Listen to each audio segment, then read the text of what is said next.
In the early days of our church, young people had been at the very forefront of the work, and the average age of our pioneers was well below 35. Conference and even general conference presidents were in their 20s or 30s. It was a young church moving forward. Ellen White received her first vision at the age of 17. J.N. Andrews wrote his masterpiece, The History of the Sabbath, at the age of 29. John Harvey Kellogg was appointed director of the church's sanitarium at the age of 24. Vibrant, energetic, and open to change, the church was moving forward.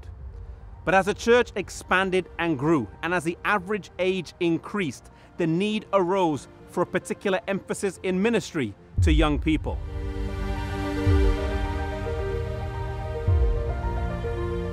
In 1879, in Hazleton, Michigan, two teenagers, Luther Warren and Henry Fenner, were walking down a dusty road, and they were talking about the need for missionary work to be done by young people. Here, in the middle of nowhere, in the countryside, away from the cities, they knelt down on the dusty road and prayed that God would bless their plans, a prayer that would be answered over and over. The first missionary society started in Luther Warren's home and had three aims. Firstly, to plan missionary work. Secondly, to raise money for literature. And thirdly, to promote the cause of temperance.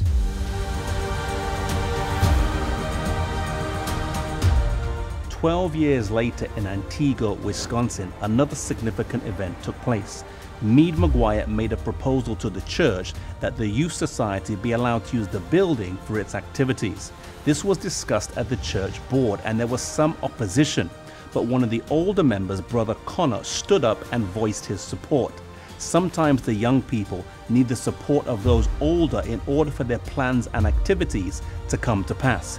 If God has placed you in such a role, then may you be a support rather than a hindrance."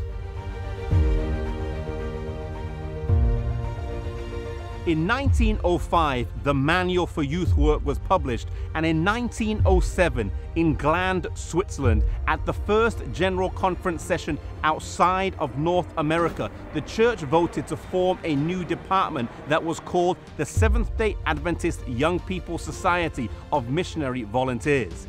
M.E. Kern was asked to serve as the first director. And one of the new initiatives that was launched the next year was the Morning Watch, a daily devotional study guide.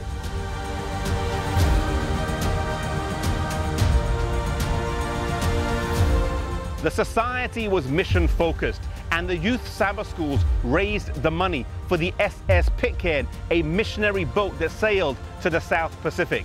Although it only sailed for 10 years, it captured the imagination of young people around the world. Over the next few years and decades, societies would be formed in Korea, the Philippines, South America, Central America, Hungary, and China.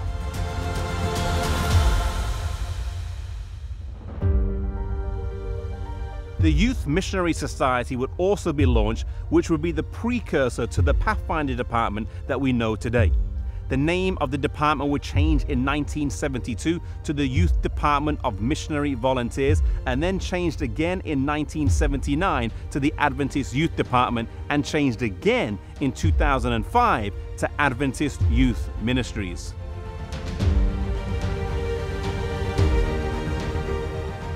The journey from that dirt road over 125 years ago has been a story of innovation and inspiration, where we now have over 10 million young people in almost every country around the world.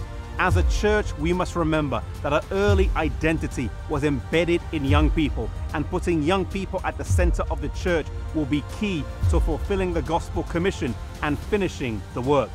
Ellen White wrote many years ago, "With such an army of workers as our youth, rightly trained, might furnish, how soon the message of a crucified, risen, and soon to come Savior will be taken to the whole world." If you are older, then support the young people in your church. If you are a younger member, then don't let anyone despise your youth, and rise to the challenge serving God wherever you might be.